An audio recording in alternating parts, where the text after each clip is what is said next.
जंगल में सभी जानवर मिलजुल कर रहते थे, लेकिन एक समस्या थी। गुफा के अंदर रहने वाला भालू बलराम। वह बहुत गुस्सैल था और हमेशा छोटे जानवरों को डराया करता था। कोई भी उसकी गुफा के पास नहीं जाता था क्योंकि वह जोर से गरजता और सबको धमकाता था। एक दिन छोटे खरगोश चिंटू ने अजीब सपना देखा। उसने देखा कि जंगल में एक बड़ा खतरा आने वाला है और अगर जानवर एक साथ नहीं आए तो सबको नुकसान होगा। चिंटू ने यह सपना अपने दोस्तों को बताया, गिलहरी मीना, तोता टॉमी और हिरन रानी।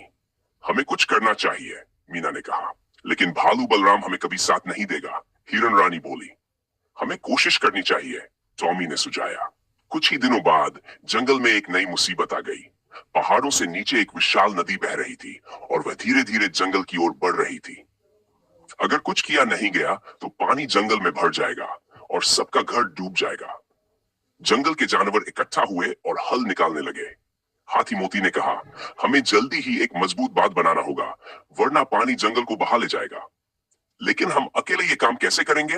बंदर मोंटी ने चिंता जताई। हमें सबकी मदद लेनी होगी, यहां तक कि भालू बलराम की भी, चिंटू ने कहा। चिंटू और उसके दोस्त हिम्मत करके भालू की गुफा तक गए। बलराम सो रहा था, लेकिन जैसे ही उसने आवाज सुनी, वह गरज उठा।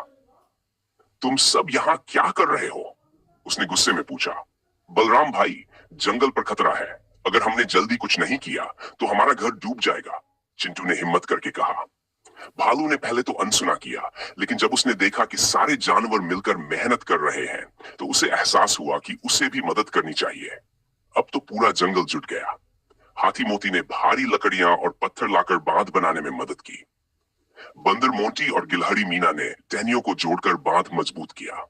हिरन रानी और तोता टॉमी ने सबको निर्देश दिए। लेकिन सबसे ज्यादा मेहनत भालू बलराम ने की।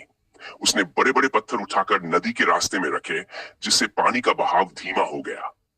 उसकी ताकत के बिना बांध बनाना बहुत मुश्किल होता। कुछ दिनों की मेहनत के बाद आखिरकार बांध तैयार हो गया। नदी का पानी धीरे धीरे रुक गया और जंगल सुरक्षित हो गया। सभी जानवर खुशी से झूम उठे। उन्होंने पहली बार देखा कि जब सब मिलकर काम करते हैं तो कोई भी मुश्किल बड़ी नहीं होती। भालू बलराम को भी यह एहसास हुआ कि अकेले रहना अच्छा नहीं होता। उसने पहली बार महसूस किया कि दोस्त बनाना और मिलकर काम करना कितना अच्छा होता है। अब से मैं भी जंगल का हिस्सा बनकर रहूंगा, उसने कहा। सभी जानवर खुशी से झूम उठे और जंगल में फिर से खुशहाली छा गई।